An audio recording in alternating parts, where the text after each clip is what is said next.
Hey everybody, welcome to another edition of Inside Guns with your host, me, the Yankee Marshal. You know, one thing we hear all the time from politicians and law enforcement is we got to do something about gun crime. We got to do something about gun violence. It's never we got to do something about just crime or just violence, because if they said that, then people be saying, okay, what do we do to actually stop crime? What do we do to actually stop violence? That doesn't involve just banning a tool. You know, something that doesn't just let you violate people's constitutional rights under the guise of safety. You know, that's what they're really trying to do when they say gun violence, gun crime. They just want to take away your constitutional rights, and they want to frighten you to do it by thinking, oh my God, all this crime out there. Because here's the reality. Taking away guns isn't going to do anything about crime or violence. Taking away tools doesn't matter. People will find other tools. They'll commit crimes other ways. They'll commit violent acts without guns. In fact, there'll probably be more violence enacted upon certain people that are more susceptible to violent acts because they won't have the equalizer of a firearm now to protect them. So many people protect themselves with firearms every year. Way more than are actually harmed by firearms every year. So you would be putting those people at risk now. So the whole idea we got to do something about gun crime and gun violence, well, that's just a political statement to get to ban guns. But if we really did want to do something about crime and violence, or gun crime and gun violence, there's some things we could do. But there's some things we shouldn't do. And I want to address one of those today. Because someone in my comment section the other day said, if we really wanted to stop gun crime and gun violence, instead of banning guns, we should just make any time you commit a crime that involves a gun, it's life without parole. Period. And I'm like, wow, good idea there, Mussolini, because that's fascism. That's horrible. That's definitely something we should never even consider.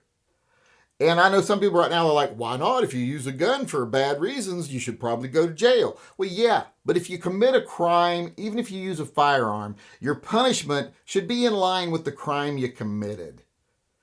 You know, if you use an unloaded pistol that maybe doesn't even work to steal $30 from a convenience store, you shouldn't go to prison for life without parole. There's people out there who beat their wife to death with a ball bat, who will be eligible for parole after 20 years.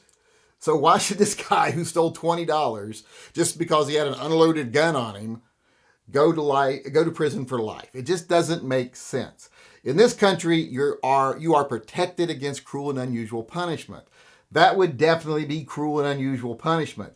Also, by saying that, you're saying, hey, guns are so dangerous, if they're even present in a crime, even if no one gets hurt, that person is such a dangerous society, they need to go away forever. That's garbage. That's the kind of thing they did with drugs. You know, the Puritans, you know, the Christian right that wants to say, oh, anybody who does drugs is a criminal and should go to jail forever. That whole conservative idea. That's one of the things I don't agree with the conservatives. That's what happened to our prison system. That's why our prison systems are so bad. We started flooding it with people who committed minor drug crimes because it was like no tolerance for gun crimes. These no tolerance policies, like at schools, etc., are stupid. And they're the last resort of a weak mind, in my opinion, when trying to deal with problems. Because like I said, it's ridiculous. Your punishment should fit the crime. And a gun just being present doesn't make that crime worse. If no one's hurt, no one's hurt. And where does it stop? You know, what if you're jaywalking and you're carrying? Do you go to jail for life without parole? What if you get into a scuffle with someone on the street, maybe a little road rage incident, and you don't even pull your gun, but you got it on you?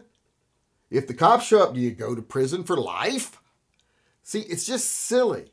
And all it does is give politicians leeway to say, hey, you probably don't want to have a gun because if we get you for anything and you got a gun on you, you're going to prison for life with no parole. It'd make people too afraid to carry guns. So in the end, that would actually be an anti-gun policy that helped the anti-gunners. It doesn't matter what tool you're using. When you commit a crime, if I walk in and threaten a cashier with a ball bat or a club or a pointy stick, That's no different than if I walk in and threaten them with a gun. The crime is the same, the tool is just different. And we shouldn't commit ourselves to punishing people more severely if they use a gun, because that is basically admitting that guns are more dangerous and that guns are the problem. And like I said, it gives politicians too much leeway and law enforcement too much leeway. They'll be like, well, you got a gun on you and you committed a minor crime. I'm probably going to have to make this a major crime and you're probably going to have to go to prison. Gives them too much leeway, too much freedom to infringe upon your rights and punish you to a level that is not commensurate with your crime. So no, that's a really bad idea. And why I'm saying this today, why I'm making this video, is because a lot of people agreed with them. Yeah, that's a good idea, great idea. No, it's not. It's a really bad idea. It's not only a bad idea, but it's anti-American. Like I said, we're protected against those things in this country. So many people talk about the Constitution or specific parts of the Constitution and just completely disregard the rest of it when it's convenient for them. Don't be one of those people. Those people are hypocrites. Support the Constitution fully, and that includes being protected against cruel and unusual punishment. And don't, surrender to the anti-gunners this idea that guns are so dangerous that their mere presence or involvement in a crime makes that crime as bad as the worst murder possible simply because a gun was there, even if no one's hurt. Because like I said, it's ridiculous. It's what we did with drugs. Look what happened with that. And if we do it with guns, well, that'd just be another step to no one out there being able to safely carry a firearm without having their rights violated and maybe their freedom taken away from politicians and police who want to disarm them.